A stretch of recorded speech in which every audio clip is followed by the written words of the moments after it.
Hi there, it's Justin Lubino with Senior Advisors, and we have a series of videos that help explain how the Part D Medicare program works. So we have other videos out there that explain the different steps of Part D. So if you're interested in the donut hole and when you reach the donut hole and catastrophic coverage and how your drug costs change, we have other videos that explain that. This particular video is to walk you through a report that gets generated from the Medicare website for someone who has reached the donut hole or catastrophic coverage. So you can see how this impacts their drug costs for this particular list of medications. So for this report, the information on the first page really is about the plan itself. And again, we have other videos that explain how we pick the plan. So that's not going to go through in this video, but this is just how to read the report. So this plan is the AARP Walgreens plan for this particular individual. And it shows you the monthly premium, which is the cost you pay each month for the insurance, $29 in this case and 30 cents per month. It shows you the total estimated drug cost for the year. So that's what the person is projected to spend for a full year, almost $5,000 at the pharmacy. If they do mail order, a little bit less, about $4,700. This individual happens to have 10 medications. All 10 of these medications are covered on this plan. So that's listed there as well.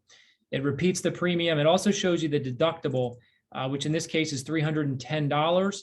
The deductibles are calendar year deductibles, and they generally only apply to higher tier drugs. Most of these plans, if it has a deductible, tier 1 and tier 2 drugs most likely don't apply to the deductible. The plan address is also listed on the form there. Lots of white space in the printout. I apologize, it's not our system. It's the government's system, so these printouts are a little bit lengthy. It shows next in the drug coverage for each of the pharmacies that were entered, whether it's a standard pharmacy or a preferred pharmacy. And then, so you can see Walgreens happens to be preferred with this plan. This local pharmacy happens to be a standard pharmacy, and mail order is preferred.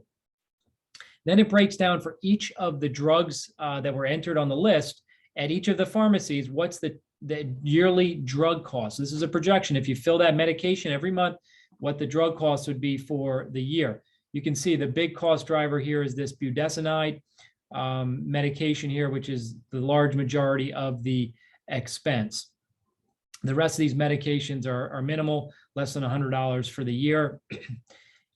We keep scrolling through the list. Here's another big expensive one here, which is the Tuja, which is an injectable. It's about $1,100 for the year is the projected cost. So the next section now breaks down estimated total drug and premium cost, which this is actually the number we use to pick the most cost-effective plan, because we're not just looking at the drug cost and we're not just looking at the premium for the year, we're looking at the total to find the lowest overall cost for the year. All right, so that's this number here. If you go to Hoffman, it's the same drug cost, plus it includes the premium for the 12 months. And same thing at Walgreens and mail order. It tells you when you're going to meet your deductible.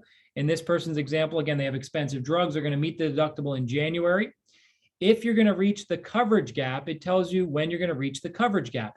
This also used to be referred to as the donut hole. So this person, again, has very expensive drugs. Only about 15% of Medicare beneficiaries reach this coverage gap. But if you do reach it, it can be expensive and confusing as far as your drug costs go. We have other videos that explain the coverage gap and the initial coverage level and how you get to coverage gap and catastrophic. So we're not going to get into that detail in this video, but we're going to just show you an example where they're going to reach it in March. When you'll get out of the coverage gap, so that's the other side of the donut hole. It's called catastrophic coverage. And it looks like October or November is when this individual would be out of the coverage gap. Then it breaks down the estimated total monthly drug cost by month.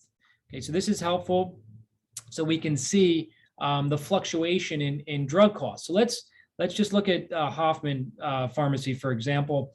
And you can see it's a little more expensive in January because of that $300 and some deductible that this individual has to reach. So that first month is going to be expensive.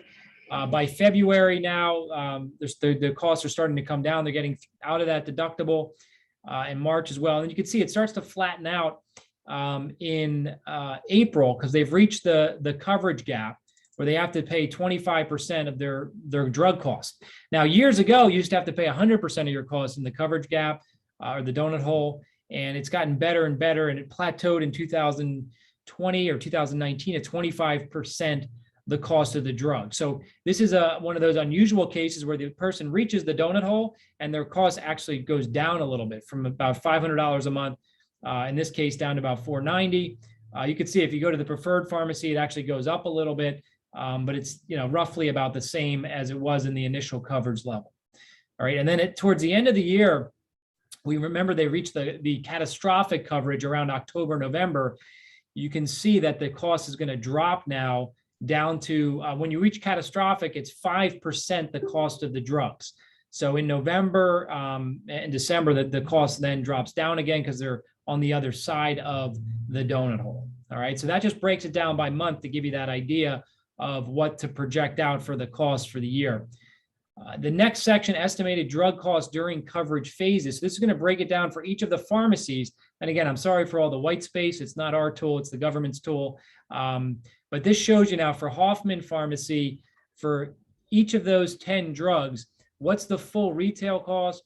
How much do you pay before you reach the deductible? How much do you pay after the deductible? And then if you reach that coverage gap, remember the donut hole, you're going to pay that 25%. And if you reach the catastrophic, you're going to pay 5%.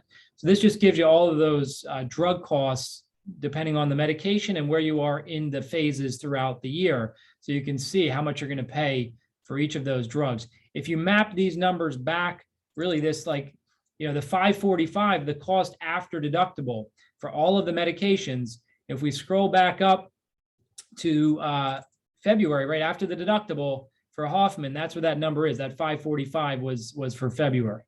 And then he's going to stay in the initial coverage level for a couple of months.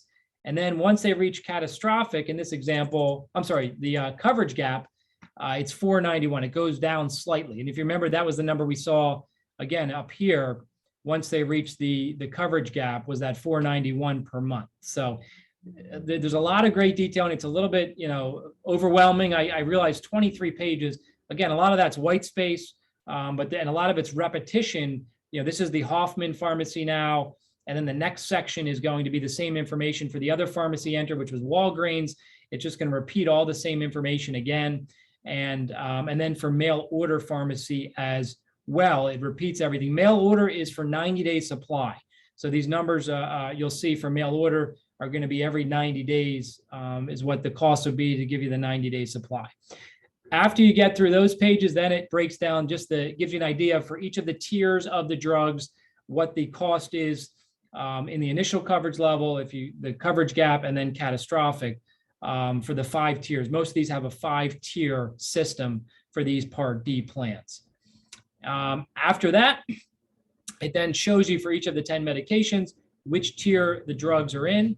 If there's a quantity limit, it lets you know that. If there's a step therapy requirement, which means they generally want you to try a different medication first, you'll see that in this as well, or prior authorization required. You'll see that information towards the bottom of the report. And then it lists out your drug list. So this is just letting you know this is the information that was entered on the form that was completed. So you can see the volumes and the dosages of the medications that were entered. This bottom section here about Part B drugs, not to be alarmed. Part B drugs are not covered by Part D because they're covered by Part B. So they will not be covered by your drug plan, Part D. Chemo, radiation, infusion therapies, things administered in a doctor's office are covered by Part B as in boy. And then if you have a Medicare supplement, it generally pays the other 20% for those types of drugs. So they're not going to be covered by the Part D as in drugs because they're covered by Part B as in boy. So, and then the bottom here shows star ratings. This happens to be running this video on October 1st. So these plans just came out for 2022 and the star ratings are not available yet. But once they become available, you'll see those in the reports that you look at with these, with these reports. So I hope you found this video helpful. And if you have any further questions, our contact information is below the video. To get further updates, you can subscribe to us on YouTube and follow us on Facebook to get all the latest Medicare updates. Thank you and hope you have a great day.